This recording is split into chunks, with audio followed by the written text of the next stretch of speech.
बिस्मिल्लाहिर्रहमानिर्रहीम। अस्सलाम वालेकुम नाज़रीन, प्रोग्राम में आपको खुशामदीद कहें। मैं हूँ आपके साथ सुमेरा मिर्ज़ा।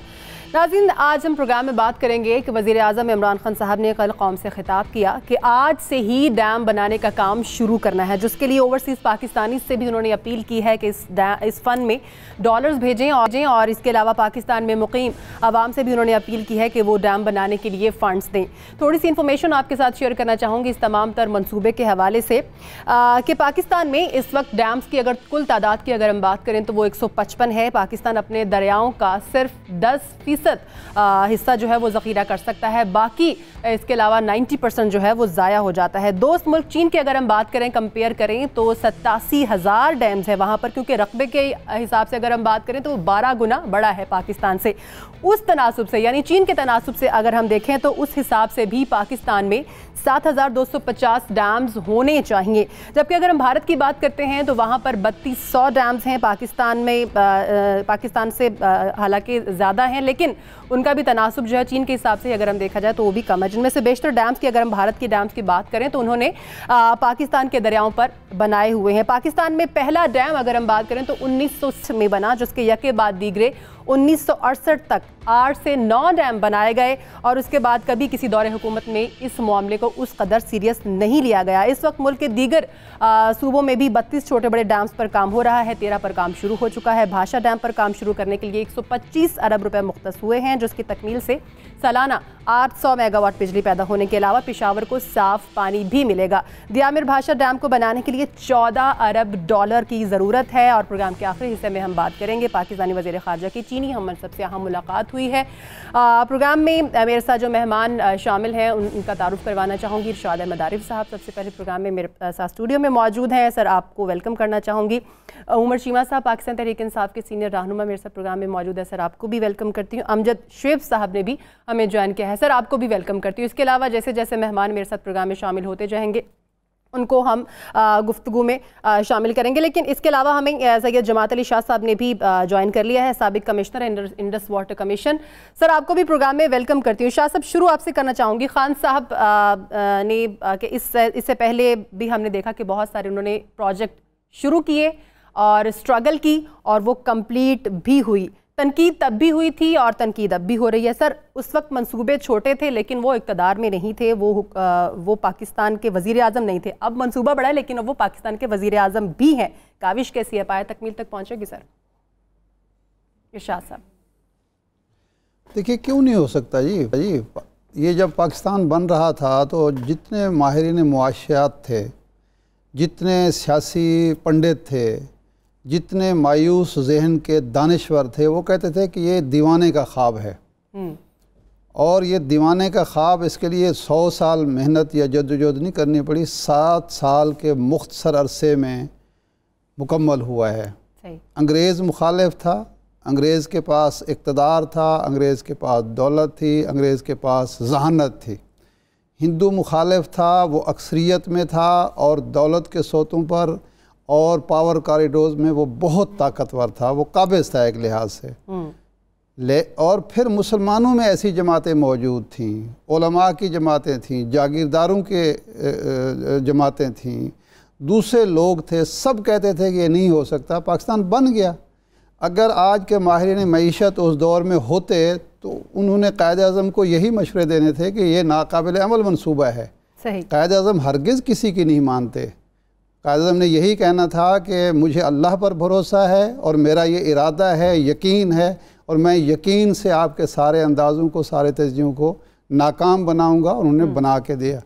ये जब शौकत खानम बन रहे थे, नमल यूनिवर्सिटी बन रही थी, कौन शख्स इस मुल्क में दावा कर सकता है, इन जो बड़े बड़े तज्जियाकार इस वक्त बैठे हुए हैं, मशवरे दे रहे हैं, ये बड़े बड़े माहिरीन सियासत बैठे हुए हैं, कौन शख्स ये यकीन करता था और मानता था कि इमरान खान इक़्तिदार में आ सकते हैं? एक अल्लाह की तदबीर होती है, एक इंसान की तदबीर होती है। अल्लाह की तदबीर अगर है और है, ये पाकिस्तान आज तक जो कायम रहा है, हिंदू के मुकाबले में, अमेरिका और रूस की साजिशों के मुकाबले में, ये अल्लाह तबारक व तआला की तदबीर के तहत कायम रहा है। और इंशाअल्लाह ताला ये एक डैम नहीं बनेगा, मैं तो समझता हूँ कई डैम बन सकते हैं। पाकिस्तानी कौम बड़ी फ़राख दिल कौम है। अगर 70 अरब जो इसकी सालाना ये पुराने फिगर्स हैं वैसे 70 अरब सालाना ये खैरात करती है, जी जी, ज़कात देती है। तो इसके लिए 7 साल तो चाहिए ना इस डैम के लिए। 7 साल में ये 14 अरब डॉलर इकट्ठे नहीं कर सकती। क्यों नहीं कर सकती? अगर इरादा मजबूत है और अल्लाह पर आपका पूरा भरोसा है और कौम की ख्वाहिश है तो इंशाअल्लाह ताला ये डैम भी बनेंगे, अगला डैम भी बनेगा और पाकिस्तान अजीम पाकिस्तान भी बनेगा। बिल्कुल ठीक है इंशाल्लाह। जमात अली शाह साहब, इतना बड़ा मंसूबा और कंस्ट्रक्शन के जिस लेवल पर वो है, कितना अरसा चाहिए? क्योंकि शाह साहब भी अभी बात कर रहे थे, अगर टेन्योर की अगर हम बात करते हैं, अरसे की बात करते हैं, कितना अरसा चाहिए इसे तकमील के लिए? कितना फ़ायदा होगा पाकिस्तानियों के लिए? बिस्मिल्लाहिर्रहमानिर्रहीम। देखिए जी, बादशाह डैम पर जो मैं समझता हूँ ऐलान जो है ये खुश आइंद है। और शाह साहब ने जो फेथ की बात की है, तो फेथ तो हमारा मुसलमानों का बहुत स्ट्रांग है कि ये जो चीज़ जो इस पर जो है इरादा कर ले वो इंशाल्लाह हो जाती है। लेकिन ग्राउंड रियलिटीज़ भी जो है वो देखनी पड़ती हैं कि सूरत हाल क्या है, डैम की कॉस्ट क्या है और सालाना जो है वो बजट किस तरह जो है वो खर्च होता है और किस तरह वो बजट जो है वो जमा होगा। मैं समझता हूँ इन तमाम एस्पेक्ट्स को जो है वो देखना बहुत ज़रूरी है। लेकिन बहरहाल ये एक ऐलान जो है, जैसे मैंने गुजारिश की, ये खुश आइंद है और टोटल प्रोजेक्ट की कास्ट 114 बिलियन है। और मैं समझता हूँ कि अगर 5 लाख भी लोग, फर्ज करें 50 लाख अगर लोग बाहर हैं, अगर 10% भी अगर 1000 देते हैं तो 5 बिलियन जो है वो बन जाता है अगर वन टाइम वो दें। तो मैं समझता हूँ कि अगर ये कंटिन्यूसली देते रहे जैसे इरशाद साहब ने फरमाया, तो 70 मिलियन तो हमारे जो हैं ये तकरीबन हो जाते हैं इस टेन्योर में जो है, इस टेन्योर में। लेकिन इवन देन मैं समझता हूँ कि ये डैम के लिए हमें कहीं ना कहीं से कुछ लोन लेना पड़ेगा, कुछ रकम लेना पड़ेगी ताकि इसको टाइमली हम बनाएं। क्योंकि अगर डैम हमने ना बनाया, हमारे पास जो पानी है 114 मिलियन एकड़ फीट पानी जो है वो इरसा ने मुख्तस किया था कि सूबे लेंगे। 106 की तकसीम होती है, इससे ज्यादा की तकसीम नहीं हो सकती। अब 114 के लिए हमारा नहरी निज़ाम मौजूद है, उसको पानी देने के लिए मैं समझता हूं कि अगर 6.1 मिलियन एकड़ फीट का बादशाह डैम बनता है तो ये फिर हम 111 मिलियन एकड़ फीट तक पहुंचेंगे और वो हमें पानी फिर निकाल देना पड़ेगा जो सिल्ट की वजह से मंगला और तरबेला जो है वो इसको जो है वो खत्म कर देंगे। तो मैं कहता हूं कि इसकी तकमील तक हमारी सिर्फ सस्टेनेबिलिटी होगी। और जैसे इरशाद साहब ने फरमाया कि डैम एक नहीं, हमें तो कम अज कम 2-3 डैम जो हैं अगले 10-15 साल में चाहिए होंगे ताकि हम अपनी ग्रोथ को जो है वो बढ़ा सकें। क्योंकि हमारा 22.5 मिलियन एकड़ रकबा जो है वो बगैर पानी के है और उसमें पानी ले जाने के लिए हमें वो डैम बनाने पड़ेंगे जिनसे नहरें भी निकल सकें। KPK में तकरीबन 4.3 मिलियन एकड़ जो है वो पड़ा है और वो कभी भी सैराब नहीं हो सकता जब तक हम बादशाह के नीचे, तरबेला के नीचे काला बाग डैम नहीं बनाते। तो मैं समझता हूं कि ये अच्छी शुरुआत है, स्टेक होल्डर को साथ लेकर चलना चाहिए और सब जो भी मेरे ख्याल है इसमें अपना हिस्सा डाल सकते हैं। टेक्निकल लोग हैं, लॉयर्स हैं, फार्मर्स हैं और जो इंटेलेक्चुअल्स हैं।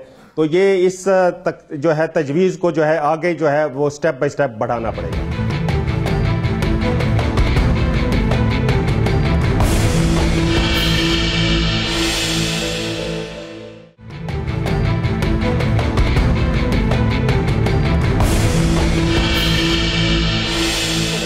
चीमा साहब, दुनिया में रिसर्च ये बताती है कि दुनिया में कहीं भी इतना बड़ा मंसूबा चंदे की मदद से कभी तामीर नहीं किया गया। आलमी इदारों से कर्जे लिए जाते हैं और पाकिस्तान में भी इससे पहले चंदे से कभी इतना बड़ा कोई डैम नहीं बनाया गया है। अवाम ट्रस्ट करती है खान साहब पर, सर भरपूर रिस्पॉन्स भी आ रहा है अवाम का 1400 अरब रुपए पर। तो सर कॉन्फिडेंट हैं आप पैसा इकट्ठा हो जाएगा इतना?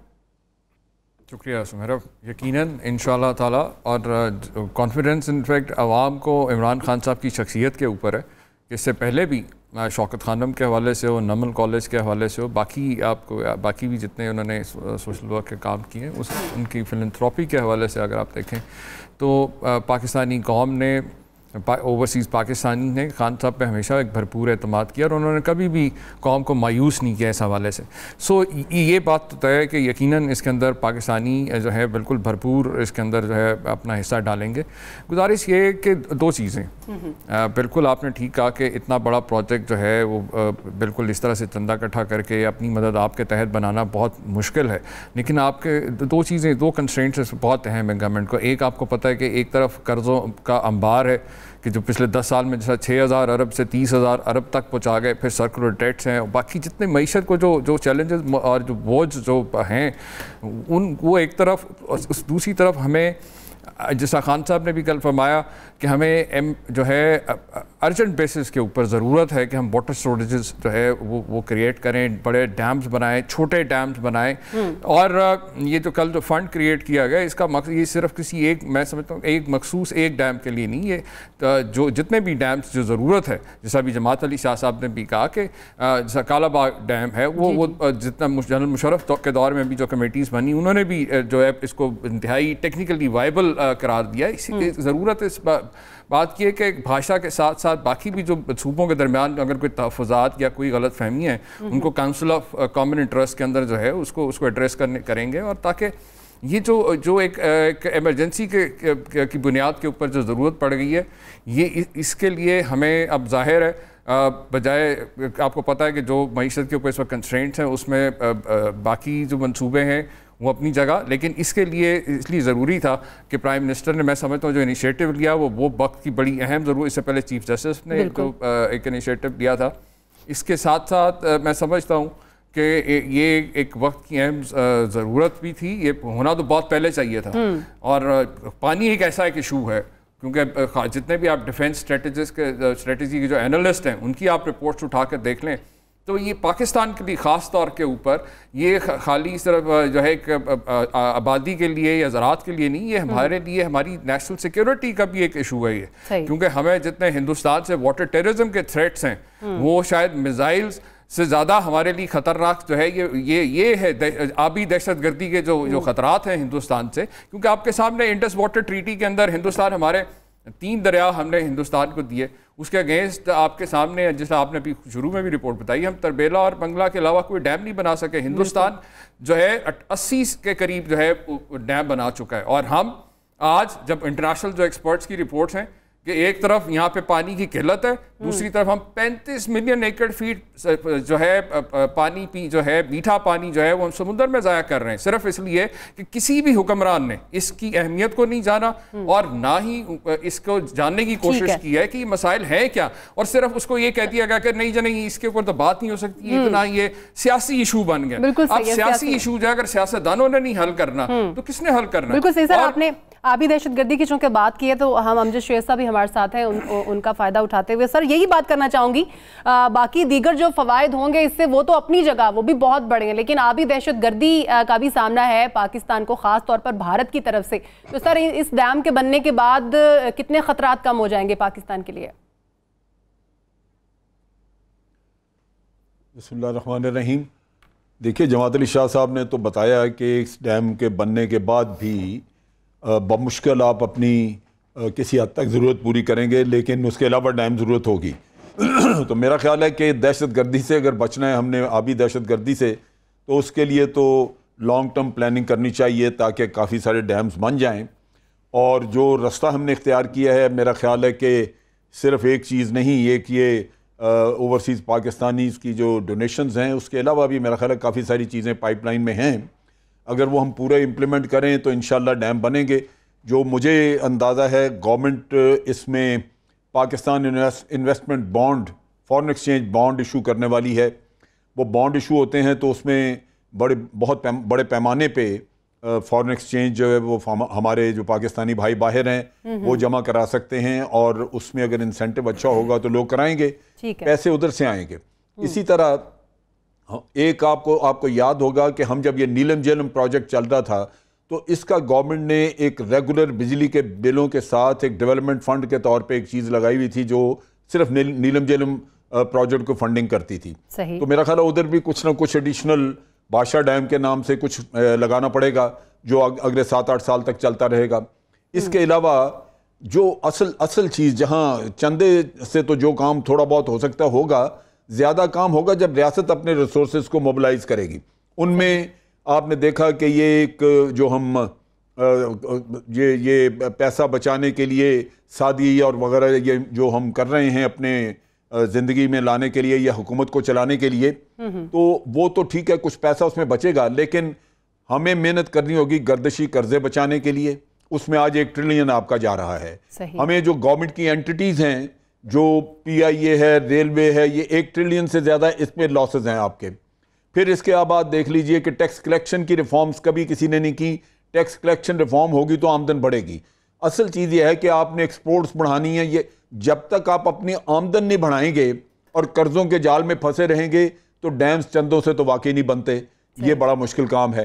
तो ये मेरा ख्याल है कि तवज्जो ज़्यादा इकॉनमी को दुरुस्त करने के लिए ज़रूरत होगी कि कफ़ायश शायरी के साथ साथ आप अपना पैसा जनरेट करने का काम करें, जहां आपकी एक्सपोर्ट्स बढ़ें, जहां आप कर्ज़ों पे इन्हिसार कम करें, जहां टैक्स बेस आपका बढ़े, और उसके साथ साथ जो गवर्नमेंट एंटिटीज़ हैं, जो प्राइवेटाइज होने वाले अदारे हैं, उनसे नुकसान से बचा जाए और सर्कुलर डेट जो आपके गले पड़ा हुआ है इससे जान छुड़ाई जाए। तो ये वो चीज़ें हैं जहां टास्क फोर्सेज वगैरह बनाई गई हैं और मज़ीद काम हो रहा है। तो मुझे तवक्को है कि इंशाल्लाह 1 आध साल में आपका पैसा जनरेट करने का काम भी बेहतर हो जाएगा। ठीक है, ब्रेक लेते हैं, ब्रेक बाद वापस आते हैं।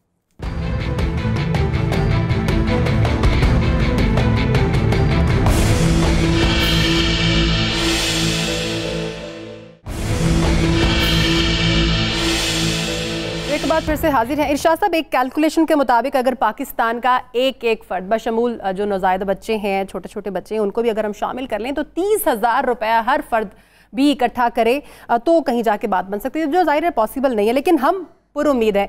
तो सर, ओवरसीज़ पाकिस्तानी और पाकिस्तान में रहने वाले जो लोग हैं वो इतना फ़ंड इकट्ठा कर सकते हैं कि कर्ज़ लेने की ऑप्शन ना रहे, या कोई ऑप्शन मौजूद रहेगी कर्ज लेने की? नहीं, देखें 2-3 चीज़ें हम असल में मिसयूज़ कर रहे हैं सारे मामलात। नंबर 1 ये है कि हमारा ख्याल ये है कि ये पैसे हमें अगले हफ्ते चाहिए, पूरी की पूरी रकम जो है अगले हफ्ते के दरकार है हमें, और अगर पाकिस्तान ने मदद ना की तो डैम नहीं बन पाएगा। पाकिस्तान इस वक्त हमें 2 वजूहात से रकम की ज़रूरत है। नंबर 1 ये है कि हमारे रिज़र्व कम हो चुके हैं, सही, हमारे कर्ज़ों की किस्तें जो हैं वो इतने ज़्यादा हैं कि वो हमें मजबूर कर रही हैं कि कुछ हम डॉलर हमारे किटी में आने चाहिए। और तीसरा ये है कि हम IMF की तरफ फौरी तौर पर अगर जाते हैं तो वो बहुत सख्त शराइत पर हमें कर्ज़ा देंगे, क्योंकि उन्हें मालूम है कि हमारी कितनी ज़्यादा मजबूरी है। हम एक वक्त लेना चाहते हैं, एक बात। दूसरा ये है कि ये रकम हमें जो है कम से कम 7 साल के लिए चाहिए, यानी 125 अरब हमने इस साल मुख्तस किए हैं। अगर हम 125 अरब भी हमें फौरी तौर पर मिल जाते हैं तो वो ख़जाने में रहेंगे और किसी और तरफ खर्च होंगे ना जी। अच्छा, एक दूसरी बात यह है, जिस तरह अमजद शोएब साहब कह रहे थे कि हमने ये क्यों फ़र्ज़ कर लिया है कि पाकिस्तान इसी बुरे हाल में, इससे बुरी मुआशी हाल में रहेगा। अगर हम इस्लाहात करते हैं, कौम तहैया कर लेती है, और उसमें 2-3 चीज़ें बड़ी ज़रूरी हैं।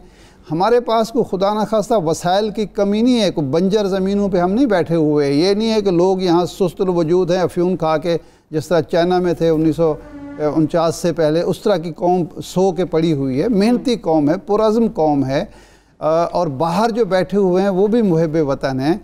हमारे वसाइल कम नहीं हैं, हमारे जो सारे वसाइल हैं और उसमें जो कर्ज़े हम शामिल करते हैं वो ये लुटेरे, ये जो हमारे हम पर मुसल्लत रहे हैं सियासतदान बन के या किसी और शक्ल में, ये मनी लॉन्ड्रर जो है वो सारा पैसा बाहर भेज देते हैं। हमारे वसाइल जो हैं या ज़ाये किए जाते हैं मुल्क के अंदर या बाहर भेज दिए जाते हैं। हमें 3 मसाइल का सामना है। एक, हमारे यहाँ कैपिटल फ़्लाइट है इन लोगों की वजह से जो लुटेरे इस मुल्क पर मुसल्लत रहे हैं और अब भी हैं, वो ब्यूरोक्रेसी में मौजूद हैं और हर शोबे में वो मौजूद हैं, जिसकी वजह से हमें टैक्स नहीं मिलते, लोगों को एतमाद नहीं है रियासत पर। दूसरा हमारा मसला है ब्रेन ड्रेन का, कि हर आदमी इस मुल्क के मुस्तकबिल से मायूस है, वो मुल्क से बाहर जा रहा है, बाहर जाके वो चाहता है कि अपनी ज़िंदगी को आसूदा करे। और तीसरा मसला ये है कि अज़्म की कमी है हमारे यहाँ। जो भी लीडर आता है वो इतना मायूस ज़हन का होता है, वो कहते हैं यहाँ तो कुछ हो ही नहीं सकता, बस लूट मार के अलावा उनका कोई कारोबार ही नहीं है, उनका कोई विजन ही नहीं है, और उनका ग़ुलामी में उनका जी होता है कि जी हम कशकोल लेके जाएं, कहीं से पैसे मिलें, हमारी औलाद सुबह। अगर इन 3 चीज़ों पर तवज्जो दी जाती है, हम सुधर जाते हैं, तो ऐन मुमकिन है कि अगले साल हमें ज़रूरत ही ना पड़े पैसे की। हमारे पास अपने पास अगले साल, उससे अगले साल इतने वसाइल हों कि ना हमें कहीं से कर्जा लेना पड़े, ना कहीं से हमें ग्रांट लेनी पड़े, और ना किसी को मदद। अगर हमारे पास इन्वेस्टर आना शुरू हो जाते हैं, अगर हमारे यहाँ टैक्स कलेक्शन बेहतर हो जाती है, हम अगर ये मनी लॉन्ड्रिंग से बच जाते हैं, तो हमारे पास इतने वसाइल होंगे कि हम इस मुल्क को चला सकते हैं। सही। पाकिस्तान का ये दुगना रकबा था, और आपके पास कौन सी इंडस्ट्री थी जब आप पाकिस्तान बना था, कौन से आपके पास हुनरमंद थे, सारा कुछ तो उधर था, और बस हमारे असासे भी रोक लिए गए थे। 1947 से लेकर 1960 तक आपने कोई कर्जा नहीं लिया। पहला कर्जा 1960 में अयूब खान के दौर में लिया गया। उस वक्त तक पाकिस्तान नहीं चलता रहा। क्या पाकिस्तान के लोग भूखे मरते थे? क्या पाकिस्तान में लोग जो है भिखारी थे सारे? पाकिस्तान को अपनी चादर के मुताबिक पाँव फैलाकर चलने की आदत अगर डालनी है, और अगर हम खुद इन्हसारी की तरफ जाते हैं तो खुद किफ़ालत की तरफ भी जा सकते हैं। लेकिन अगर हम खुददार कौम बनने की बजाय भिखारी बने रहेंगे और हम कहें जी हम तो कुछ भी नहीं कर सकते, ये तो हो ही नहीं सकता। क्यों नहीं हो सकता? अभी सब कुछ मुमकिन है। ये जो दुबई क्या था 1960 से पहले, सऊदी अरब की 1940 से पहले क्या पोजीशन थी? बिल्कुल शाह साहब सही कह रहे हैं। खान साहब भी इस तरह की एग्जांपल्स भी हमारे सामने रखते हैं और मोटिवेट करते हैं आम आवाम को भी। जमात अली शाह साहब, जितने पैसे अब तक खर्च हो चुके हैं इस प्रोजेक्ट पे, तो सर कुछ गाइड कर दीजिएगा, जो मजीद रकम दरकार है वो किन किन मराहल पर काम होगा, कितनी टर्बाइंस लगेंगी, कितनी पार्स होंगी उनकी, कितना पानी जखीरा हो सकेगा, और जो इसके अलावा दीगर डैम्स हैं उनकी परफॉर्मेंस के ऊपर कितना इम्पैक्ट होगा? इसमें देखें जी, पहली बात तो ये है कि बादशाह डैम ये अपस्ट्रीम है तरबेला डैम के। ठीक। अगर ऊपर एक डैम बन जाता है तो जो सिल्ट फ्लो है वो ये है बादशाह डैम में कुछ जमा हो जाएगा, और नीचे वाला जो है ये तरबेला में आएगा। और उसमें ये एक्सपर्ट की ये असेसमेंट है कि इससे तरबेला की लाइफ तकरीबन 25 साल जो है ये बढ़ जाती है। सही। और अब इसमें 4500 मेगावाट बिजली जो है वो जनरेट होगी। अगर 4500 मेगावाट बिजली जनरेट होती है और हम आईपीपी जो हैं या डीजल या गैस वाले प्रोजेक्ट्स का मुतबादल हम लेते हैं, तो हमें ये मैं समझता हूँ कि इसका एक बहुत फ़ायदा होगा, और हम बिलियन जो है वो डॉलर इससे जो है वो हम बचा सकेंगे अपने मुल्क में। और दूसरा, इसमें तकरीबन 20 लाख एकड़ रकबा जो है, जो मौजूदा नहरी निज़ाम है जिसको पानी कम मिल रहा है, मैं नए की बात नहीं कर रहा, नया इससे नहीं होगा, मौजूदा जो नहरी निज़ाम है इसमें तकरीबन 20 लाख एकड़ रकबा ज़्यादा सैराब होगा, और उससे ज़ाहिर है कि हमारी जीडीपी में ग्रोथ आएगी, हमारा फूड एंड फाइबर बढ़ेगा। लेकिन मुझे एक ये ज़रा बात कहने की इजाज़त दें कि जहांगीर तरीन साहब ने 2002-2003 में एक स्टाफ कॉलेज में, उस वक्त मैं वहाँ पर स्टूडेंट था, उन्होंने एक प्रेजेंटेशन उस वक्त दी थी मुशर्रफ साहब के वक्त, और उन्होंने कहा था कि हम मौजूदा निज़ाम में इस्लाहात लाकर मैनेजमेंट करके 5 मिलियन एकड़ फीट पानी बचा सकते हैं। तो मैं समझता हूं कि इस पर भी एंडेवर होना चाहिए कि जहां हम ये बादशाह डैम बना रहे हैं, उसके लिए फंड के लिए हम लोगों को अट्रैक्ट कर रहे हैं कि इसमें फंड जमा कराएं, तो इट विल बी चीपर कि हम वाटर मैनेजमेंट की तरफ जाएं, और वो जो 4-5 मिलियन एकड़ फीट पानी है उसको भी हम बचाएं, ताकि बाय द टाइम ये बादशाह डैम बनता है हमारे पास 10-11 मिलियन एकड़ फीट जो है वो पानी हमारे पास मौजूद हो। तो डैम का बहरहाल फायदा तो अपनी जगह पर रहेगा कि हम 106 मिलियन एकड़ फीट के बजाय जो नहरों में पानी जाता है 111 या 112 मिलियन एकड़ फीट पानी जो है हम हासिल कर सकेंगे ये बादशाह डैम बनने के बाद। ठीक है। अच्छा चीमा साहब, अगर हम इस मंसूबे की सीरियसनेस की बात करें, हुकूमत की सीरियसनेस की बात करें टुवर्ड्स दिस प्रोजेक्ट, तो वो हमें नज़र आ गई है, क्योंकि इमरान खान साहब ने पहला जो खिताब किया है अगर मुल्की मसाइल को लेकर, तो पहला खिताब पानी के मामले पर ही है। सर, इस मंसूबे की तकमील में कुछ ऐसे मसाइल या कुछ चैलेंजेस हैं इस प्लानिंग के दौरान जो सामने आए हों, ऑब्जर्व किए गए हों? देखें यकीनन जिस तरह मैंने आपसे कहा कि कालाबाग के हवाले से भी सूबों के दरमियान तहफ़्फ़ुज़ात थे, इसके जो एक्सपर्ट्स थे उन्होंने डेफिनेटली कुछ पॉइंट्स रेज किए जो ओवर द पीरियड जो है जैसा लोग उसको ओवरकम किया गया। जैसे लोकल जो जिनसे ज़मीन ख़रीदनी थी उनके कुछ इशूज़ थे जो लोकल एडमिनिस्ट्रेशन ने, अब जो कल भी एक रिपोर्ट आ रही थी कि 55-60 अरब रुपया अभी तक उनमें डिस्ट्रीब्यूट हो चुका और वो काफ़ी हद तक मुकम्मल हो चुका है वो मरहला जो है, स्पेशली जब से चीफ जस्टिस ने इनिशिएटिव लिया और इसके लिए फ़ंड रेजिंग स्टार्ट की। तो मेरा बात ये है कि मैं समझता हूँ कि क़ायद-ए-आज़म के बाद शायद बहुत अरसे के बाद पाकिस्तानी कौम को एक क़यादत ऐसी मैसर आई है कि जिसकी सच्चाई और दयानत पे उसके बदतरीन मुखालिफ भी जो है वो इस चीज़ को तस्लीम करते हैं कि वो सच्चा और दयानतदार आदमी है। और मैं पहले भी कई दफ़ा कह चुका हूँ पाकिस्तानी कौम के पास मेहनती लोग भी हैं, तमाम अल्लाह ताला ने वसाइल भी दिए हैं, ज़हीन और बड़े बहादुर लोग हैं, लेकिन हमें जो कमी थी वो एक मुखलिस और ऐसी क़यादत की ज़रूरत थी जिसका जीना मरना यहाँ हो। जिस तरह इरशाद साहब कह रहे थे कि जो भी आया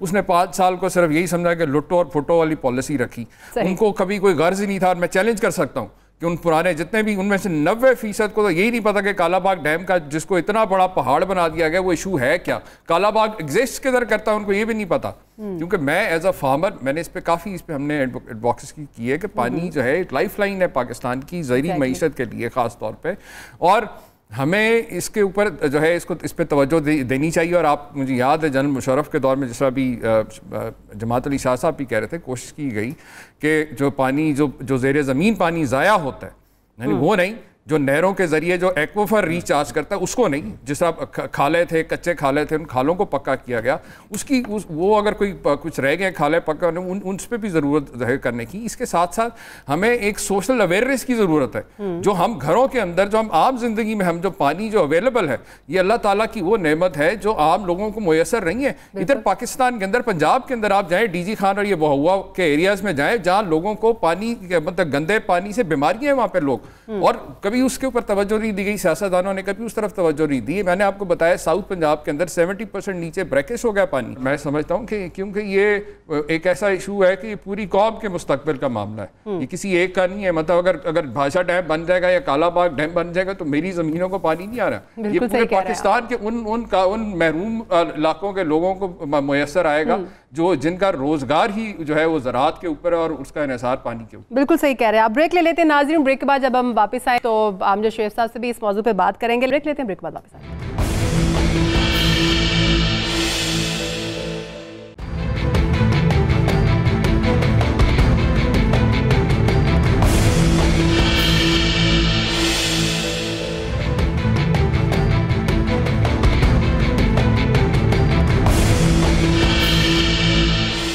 ब्रेक के बाद खुशामदीद कहते हैं नाज़रीन आपको एक बार फिर से।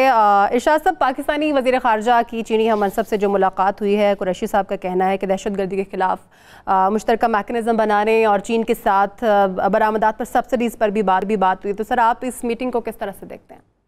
ये मीटिंग पर बात करने से पहले मैं एक बड़ा अच्छा मौका है कि मैं बात करूँ। ग़ालिबन ये 56 या 57 में रूसी जो थे, चीन के रूस के साथ ताल्लुकात, सोवियत यूनियन के साथ ताल्लुकात कोई अच्छे नहीं रहे, तो वो सारे जो मुशीर थे वो उनके एटॉमिक एनर्जी कमीशन में काम कर रहे थे, इंजीनियर्स थे, डॉक्टर्स थे, जो भी लोग थे रशियन, वो वापस चले गए। ठीक। माओ ज़ेडुंग ने एक मीटिंग बुलाई और 45 में 10 साल इनकलाब के 10 साल अशरा मनाना था। उन्होंने कहा कि जी 10 साल हमने 10 साल का जो जश्न है वो इस तरह मनाना है कि हमने 10 बड़े प्रोजेक्ट मुकम्मल करने हैं। मुद्दत कितनी है अब इस पे थोड़ा सा मुझे जहन में नहीं आ रहा कि 56 है 57 है, अमजद शुएब साहब को तारीख याद होगी। सही। तो उस अरसे में 2 या 3 साल के अरसे में उन्होंने कहा एक तो हम एटमी कुव्वत बनेंगे, दूसरा हम ये पीपल्स हॉल जो है ये एक हॉल बनाएंगे जहां हम अपनी तकरीबात मना सके, और ये पीपल्स हॉल दुनिया की सबसे बड़ा हॉल है जहां इतने 10,000 अफराद जो हैं वो बैठ सकते हैं बैक वक्त। सही। और एक डैम उन्होंने बनाना था और भी इसी तरह के। अब ये वो चाइना नहीं है जो आज हमें नज़र आ रहा है, वो चाइना है जहाँ भूख थी, अफलास था, गुर्बत थी। सही। और लोगों को जो आटा था वो भी कतार में लगकर मिलता था, कपड़े पहनने के कपड़े भी कोटे पर मिलते थे। लेकिन चूँकि अज़्म था एक कौम का, इरादा था, वो एटॉमिक पावर भी बने, सही, वो पीपल्स हॉल भी तामीर हुआ, वो डैम भी बना, और जितने मंसूबे 10 मंसूबे थे 10 के 10 मंसूबे मुकर्रर मुद्दत में मुकम्मल हुए। बिल्कुल सही कह और चीन से हमारी कोई उस वक्त के चीन से हमारी कोई बुरी हालत नहीं है। सही। सिंगापुर की जो उस वक्त हालत थी 60 के अशरे में, वो तो खैर वजूद में बाद में आया। सिंगापुर से, कोरिया से, मलेशिया, कई मुल्क हैं जिनसे हम अच्छे हालात में रहे हैं। बिल्कुल सही कह रहे हैं। और चाइना की तरक्की में हमारा किरदार है, हम एक विंडो बने थे, तो हम खुद क्यों नहीं हो सकते? अब ये उम्मीद का एलिमेंट है हमारे पास। इसमें अब जो वज़ीर ख़ारजा आए हैं, हमें अब IMF की तरफ देखने की बजाय, अमेरिका की तरफ देखने की बजाय, हमें अगर एक्सपर्टीज चाहिए, हमें अगर कुछ सीखना है तो चीन से सीखें, हम सिंगापुर से सीखें, हम मलेशिया से सीखें। अब हम अमेरिका से सीखने की कोशिश करें जो हमें हमारी बर्बादी चाहता है। शाह साहब, इस मामले पे दोबारा आऊंगे आपकी तरफ। अमजद शुएब साहब से बात कर रहे थे। अमजद शुएब साहब, चीन के वज़ीर ख़ारजा जो हैं वांग जी साहब, उन्होंने ये कहा है कि पाकिस्तान के साथ दिफाई ताउन जो है वो भी बढ़ाएंगे। तो सर, चाइना इसमें क्या रोल अदा कर सकता है? देखिए, बात यह है कि चाइना बड़ी जल्दी टेक्नोलॉजी में तरक्की कर रहा है। अभी उन्होंने अपना जो फाइटर जेट है वो उन्होंने ट्रायल में किया, और वो कह रहे हैं कि इंजन जो उसका बनाया उन्होंने उसको परफेक्ट कर रहे हैं। मेरा अपना ख्याल है कि चाइना की पहली तरजीह तो इकॉनमी थी, और अमेरिका को भी अभी जो डर लगा हुआ है वो यही है कि अगले 5-6 साल में चाइना नंबर 1 इकॉनमी अगर बन गया तो अमेरिका जो है उसका दुनिया पे असर रसूख बड़ा कम हो जाएगा। सही। लेकिन चाइनीज़ ये चीज़ समझते हैं कि आगे आर्टिफिशियल इंटेलिजेंस को यूज़ करके, रोबोट्स को यूज़ करके, और उसके अलावा टेक्नोलॉजी जो है डिफेंस टेक्नोलॉजी, इसको इंटेग्रेट करके इसमें वो आगे जाएंगे, और उसके बगैर उनका चारा नहीं। लिहाजा पाकिस्तान को आज शायद वो चीज़ मुयस्सर ना हो जो अमेरिका इंडिया को दे रहा है, लेकिन अगले 10 साल में लगता है कि चाइना इसमें भी कैचअप कर लेगा। लेकिन हमारा मसला यही है कि हमारे पास इस वक्त सोर्सेज यही हैं। रशिया भी देने को तैयार है बहुत कुछ, लेकिन रशियन जो है उनको ये एक ऑब्जेक्शन है या उनका एक फियर है कि आज हम पाकिस्तान को अगर अपनाएं और इतना कुछ उनको दें तो ये ना हो कि पाकिस्तान को कल फिर को लॉलीपॉप दिखाए, अमेरिकन दिखाएं तो ये फिर वापस चले जाएं। ये एक ऐसी चीज़ है जो अभी भी हम अपनी पॉलिसीज़ में बहुत वाज़ेह नहीं हैं, और बड़ी कोशिश करते हैं कि अमेरिकन को हम किसी न किसी तरह खुश करें। ये वो चीज़ है जो रशिया के साथ थोड़ी बहुत रुकावट है, लेकिन ये हमारी मजबूरी है कि हमें इस वक्त डिफेंस इक्विपमेंट जो है वो इन्हीं सोर्सेज से लेना होगा, और कोई सोर्स नहीं। अब जो चाइनीज़ के जो विज़िट कर रहे हैं फॉरेन मिनिस्टर, इसमें सबसे इम्पॉर्टेंट चीज़ है कि ये उनका फ्लैगशिप प्रोजेक्ट था जो हम CPEC जैसे कहते हैं। सही। ये सूरत हाल पाकिस्तान में कई लोग क्वेश्चन करते हैं कि ये हमें कर्जों की दलदल में तो नहीं डाल देगा, लिहाजा इसको रिव्यू करवा रही है गवर्नमेंट। ये रिव्यू जो है ये उनके लिए खौफ का बायस है, क्योंकि आपने देखा कि महातीर मोहम्मद $22 अरब के प्रोजेक्ट उसने छोड़ दिए इसी वजह से कि वो कह रहा था कि इसमें कर्जा भी है, और चाइना खुद ही बना रहा है, खुद ही अपना इक्विपमेंट लेके आ रहा है। पाकिस्तान में भी यही कुछ हो रहा है। इसी तरह ये श्रीलंका ने किया, इसी तरह, और ये जहां जहां कर्जे का मसला आ रहा है, रीपेमेंट की प्रॉब्लम्स है। तो पाकिस्तान अगर रिव्यू करे तो लगता यूं है कि चाइना इसमें काफ़ी सारा रिव्यू में मदद करके आपको उसमें काफ़ी छूट देने के लिए तैयार होगा। ये जो भी आके उन्होंने बातचीत की है उसमें लगता है कि वो नरम हुए पड़े हैं और काफ़ी इसमें तावन करने के लिए तैयार हैं। तो रिव्यू जो है वो बार बार नहीं किया जा सकता, वो हमें बड़ी सोच समझ के और बड़ी मेहनत से करना चाहिए, ताकि वन टाइम जो कंसेशंस लेनी है चाइना से वो एक ही दफ़ा ले ली जाएं और आगे आप बढ़ सकें, ताकि CPEC का भरपूर फ़ायदा उठाया जा सके। ठीक है चीमा साहब, गारंटेड रिटर्न जो है वो 17% है, 17% है। ये इसको बहरहाल एक उसका ऑडिट होना चाहिए। ठीक है सर, इसी ऑडिट पे अगर चीमा साहब बात करें, वैसे मैं आपसे सवाल दूसरा करना चाह रही थी, लेकिन बड़ा इंपॉर्टेंट सवाल है ये कि CPEC का मंसूबा जहां तक पहुंच चुका है, तो सर PTI की गवर्नमेंट जो है वो इसके ऊपर कुछ मशावरत कर रही है कि इसका ऑडिट करवाया जाएगा इसी स्टेज पर जहाँ पर वो है। बिल्कुल मेरा जैसा भी हुकूमत ने ख़ुद भी ऐलान भी किया कि साबका हुकूमती अदवार में जो मुआहदे हुए हैं इंटरनेशनल, उनका ऑडिट किया जा रहा है और देख रहे हैं कि कहाँ पे जो है अगर कहीं नेशनल इंटरेस्ट कहीं कॉम्प्रोमाइज़ हुआ है या अफेक्ट करे। जैसा अभी जनरल साहब ने भी कहा कि मलेशिया में भी महातिर मोहम्मद ने भी बिल्कुल इसको रिव्यू किया, और चीन एक ऐसा हमारा हमसाया है, मैं समझता हूँ कि जो हमेशा से हर दौर में एक वाहिद हमसाया जिसके साथ हमारे हमेशा अच्छे ताल्लुकात रहे, उसने हर हाल में हमें जो है सपोर्ट भी फराहम की है। इससे पहले दिफा के हवाले से, मईशत के हवाले से, अभी हमने ये जो CPEC हमने सोशो इकनॉमिक हमारा जो कॉन्ट्रैक्ट हुआ है, तो हम एक परमानेंट स्ट्रेटेजिक पार्टनर्स हैं।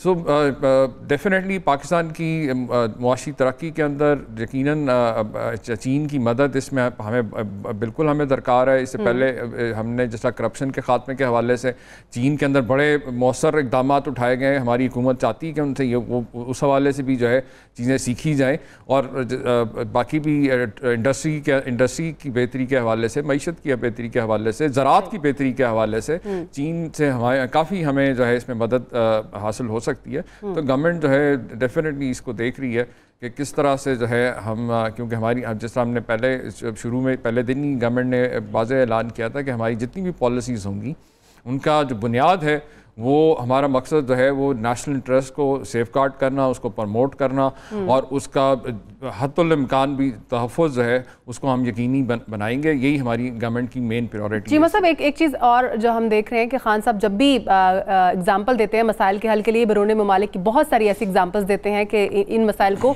इस मुल्क की तरह हल किया जा सकता है। जैसा से शाह साहब अभी कह रहे थे कि हम बजाय IMF की तरफ जाने के, बजाय अमेरिका की तरफ जाने के, हम चाइनीज़ की पॉलिसीज़ जो हैं उसको देखें, उसको फॉलो करने की कोशिश करें, उनके सीखें उनसे, या उन पर मुशावरत करें। तो सर मशवरा अच्छा है, वैसे इस पर भी कोई काम हो रहा है या कोई प्लानिंग में है?